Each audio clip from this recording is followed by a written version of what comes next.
Everybody, back with a brand new Cabral Concept. Sure to be a controversial one here today because we are calling out Big Pharma with an F and Big Pharma with a PH, plus specifically glyphosate and its replacement, which might be even more toxic. Why do I want to bring this up? Because you probably heard about BPAs in the past, right? 10 years ago, 15 years ago, 20 years ago, BPAs in water bottles, all of these different things, right? The bisphenol A.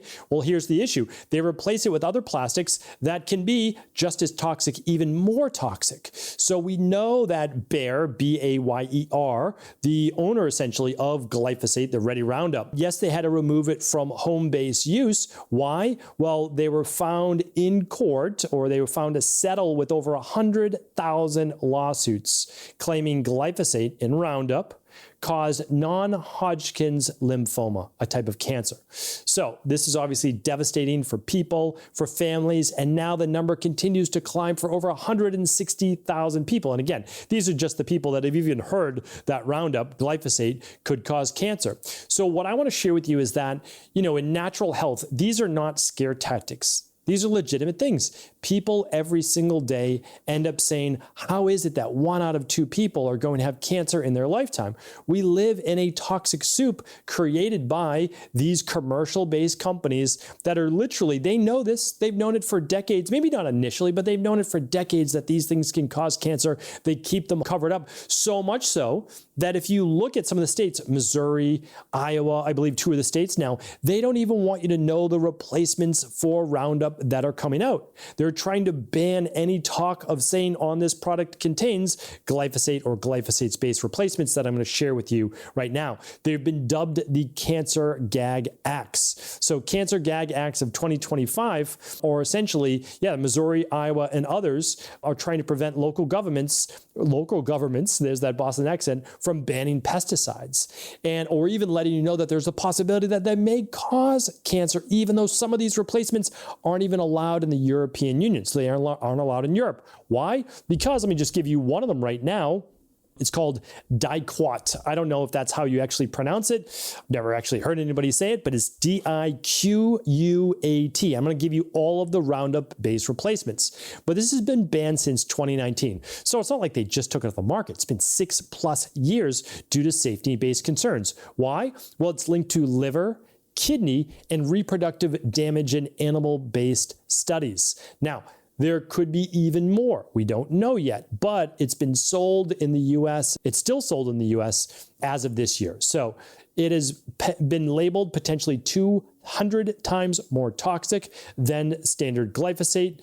And those are based on chronic toxicity metrics like the LD50 or the NOAEL in some reports. So again, these are coming from real science-based reports. My issue is that people are not being told that, they'll see on the label now, Roundup, or they'll see that it says instead of Roundup free, it'll say glyphosate free. And people will think, then this is healthy. Right? Like if it says natural, people are like, this is healthy. It is not necessarily true. There's no standard for that. So let's go over the 4 chemicals they're going to replace Roundup with right now. And again, when I say Roundup, I mean glyphosate.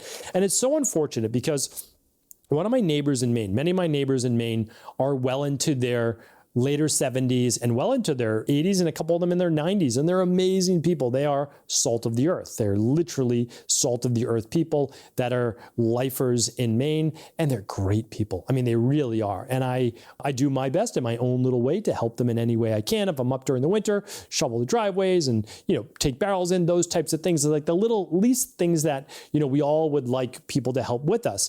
But the reason why I'm saying that is that we also get so much in return, my family, with being able to chat with them and listen to stories, and just like they're the original ones in the neighborhood in Maine. So it's like great, even though my family's been going there, in a little tiny cottage that was open for 5 months a year since, I don't even know, but it's probably been we'll call it the late 60s, early 70s. No insulation, boarded up windows, like all of those things. The season's beautiful, but a lot of those people have been there as well. And so again, we want to protect these people. The reason why that story really came up is one of my neighbors the other day is out there. She's hunched over. She has, osteoporosis for sure, most likely other health-based issues, and it's not my job to pry, and she's there with the pump, pumping the weed killer in her driveway. Now, does her property look immaculate? Yes. Is she out there moving her body, gardening, all of those things? Yes. But unfortunately, she's spraying one of the most toxic things that could lead to cancer. So this is why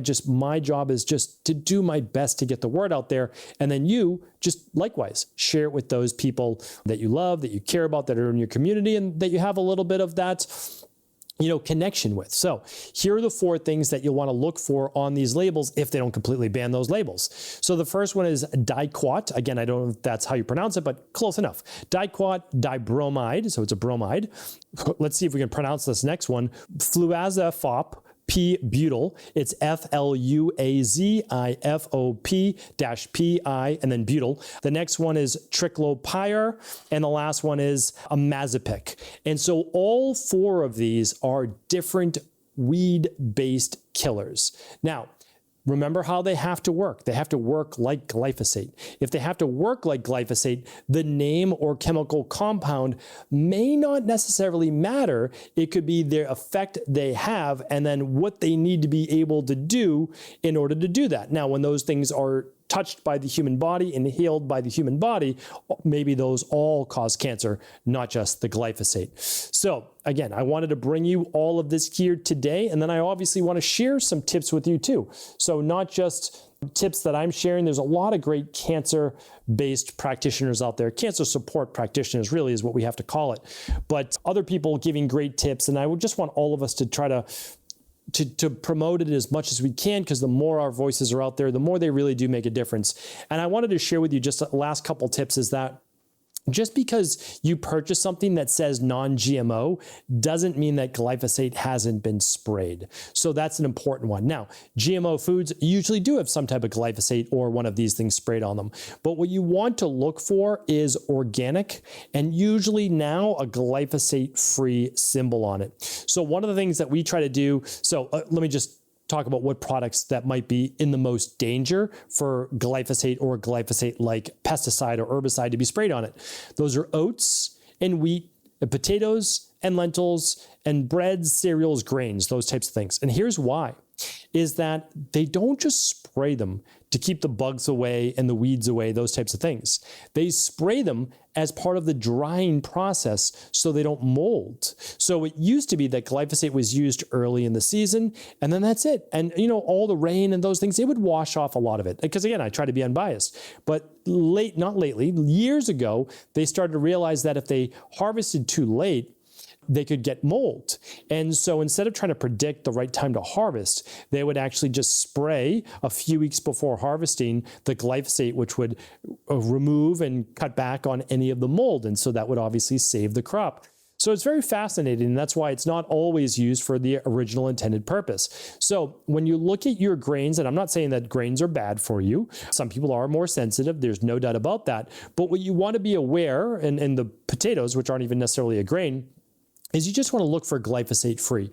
A few of the things that we do, like on our nutrition bars, and what else do we do it on? We just do it on any product that potentially could contain glyphosate. We lab test it, and then we just obviously show the symbol that it's glyphosate free. You're going to see that happen more and more, not just at Equilife, but other companies as well that are trying to do the right thing. In the meantime, the best thing that you can do is buy organic as much as possible. Follow the Clean 15 and Dirty Dozen. Every single year, I link up the new Clean 15 and Dirty Dozen.